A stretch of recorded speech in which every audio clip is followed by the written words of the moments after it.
धोखा, झूठ, गद्दारी, मौका परस्ती। ये शब्द सुनकर आपके दिमाग में सबसे पहले इस शख्स की तस्वीर बनती होगी। सत्ता को कीचड़ बोलने वाला आज सत्ता का सुख भोग रहा है। इस धूर्त ने अन्ना हजारे को गुरु मानकर उनके साथ छल किया। खून पसीने से पार्टी खड़े करने वाले कार्यकर्ताओं को अपनी हिटलरशाही के चलते बाहर निकाल दिया। कुर्सी के लिए अपने बच्चों की झूठी कसम तक खाई। और बच्चों की कसम है, ना बीजेपी से गठबंधन करेंगे ना कांग्रेस से गठबंधन करेंगे। इतना ही नहीं, ये सत्ता के लिए देश से गद्दारी करने से भी नहीं चुका। इसके ऐसे ही कुछ काले कारनामे आज हम आपको बताने जा रहे हैं। वंदे मातरम बोलने पर मारा लकवा। पीएम मोदी 74वें स्वतंत्रता दिवस पर लाल किले से देश को 7वीं बार संबोधित कर रहे थे। अपने भाषण को समाप्त करते हुए पीएम मोदी ने वंदे मातरम के नारे लगाए। पीएम मोदी का साथ देते हुए पूरा देश और वहां बैठे सभी वंदे मातरम का नारा लगा रहे थे। लेकिन नारे के नाम पर केजरीवाल के न हाथ उठे और न मुंह से वंदे मातरम की आवाज निकली। मोदी विरोध में चूर केजरीवाल देश की प्रतिष्ठा और गरिमा तक भूल गया और रोबोट की तरह बैठकर देश का अपमान करता रहा। सेना के शौर्य पर किया शक। 28-29 सितंबर 2016 की रात भारतीय सेना ने पाकिस्तान के बालाकोट में घुसकर सर्जिकल स्ट्राइक की थी, जिसमें सेना ने पाकिस्तान के आतंकियों के ठिकाने को ध्वस्त कर दिया था। जहां पूरा देश पीएम मोदी के इस कदम और सेना के साहस से खुश था, वहीं सबसे ज्यादा दुख पाकिस्तान और देश के विपक्षियों को हो रहा था, जिसमें से एक महाशय ये भी शामिल थे जो बड़ी बेशर्मी के साथ सर्जिकल स्ट्राइक पर सबूत मांग सेना के शौर्य पर सवाल खड़ा कर रहा था। पाकिस्तान अंतर्राष्ट्रीय पत्रकारों को लेके बॉर्डर पे जा रहे हैं और ये दिखाने की कोशिश कर रहे हैं कि देखो सर्जिकल स्ट्राइक्स तो हुए नहीं। गणतंत्र दिवस पर तिरंगे को नहीं दी सलामी। गणतंत्र दिवस पर ध्वजारोहण करने के बाद सीएम को राष्ट्रीय ध्वज तिरंगा को सलामी देनी होती है, लेकिन सत्ता के नशे में चूर केजरीवाल ने इतिहास में पहली बार तिरंगे को सलामी दिए बिना ही परेड ग्राउंड छोड़ दिया।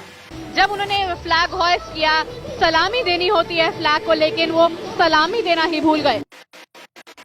इतना ही नहीं, नफरत की आग में केजरीवाल ने कमांडर से भी सलामी नहीं ली, जिस पर कमांडर ने भी कहा कि केजरीवाल को सलामी के लिए रुकना चाहिए था। रुकना चाहिए था, रुकना चाहिए था। यही नहीं, ये धूर्त केजरीवाल ध्वजारोहण करने के लिए सैंडल में गया था। आपियों ने भी दिया धोखा। केजरीवाल अकेला नहीं है जो देश के साथ गद्दारी करता रहा है। उसकी पार्टी के आपिये भी देश के खिलाफ खड़े होने से पीछे नहीं हटे हैं। जब सीएए के नाम पर दंगाइयों द्वारा लगाई बस में आग को दिल्ली पुलिस बुझा रही थी, तो मनीष सिसोदिया ने पुलिस पर आरोप लगाते हुए ट्वीट किया कि किस तरह पुलिस आग लगा रही है, जबकि इस वीडियो की सच्चाई और मनीष सिसोदिया की बात में जमीन आसमान का फर्क था। जब केजरीवाल को पुलिस का साथ देकर दंगों को रोकने का काम करना था, तब उसके चमचे दंगाइयों के साथ खड़े होने की बात कर रहे थे। इतना तो उनका जानना हक है कि आप किस तरफ खड़े हैं उसमें। मैं कहीं भी खड़ा हूँ, मैं शाहीन बाग के लोगों के साथ खड़ा हूँ। आप शाहीन बाग के लोगों के साथ खड़े हैं, आप जेएनयू में भी लोगों के साथ, जेएनयू के लोगों के साथ खड़ा हूँ। दिल्ली अल्पसंख्यक आयोग ने देश को किया शर्मसार।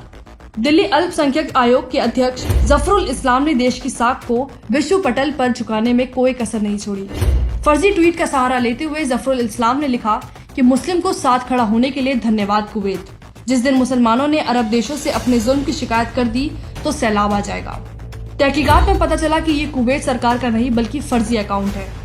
इस मामले पर विदेश मंत्रालय ने सफाई देते हुए कहा कि इस मामले पर कुवैत सरकार का कोई लेना देना नहीं है। कुवैत भारत के साथ मजबूत रिश्ता चाहता है, लेकिन इन आपियों को देश की छवि से ज्यादा वोट बैंक की चिंता है।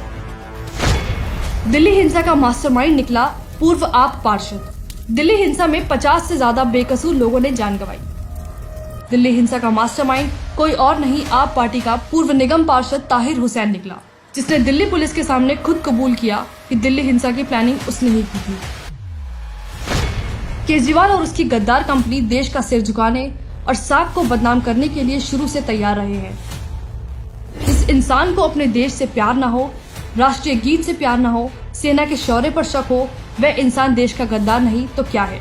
हमारे द्वारा केजरीवाल और उसकी गद्दार कंपनी के दिखाए सबूत से आप सहमत हैं तो इसे ज्यादा से ज्यादा शेयर करें ताकि केजरीवाल की हकीकत पूरी दुनिया देख पाए।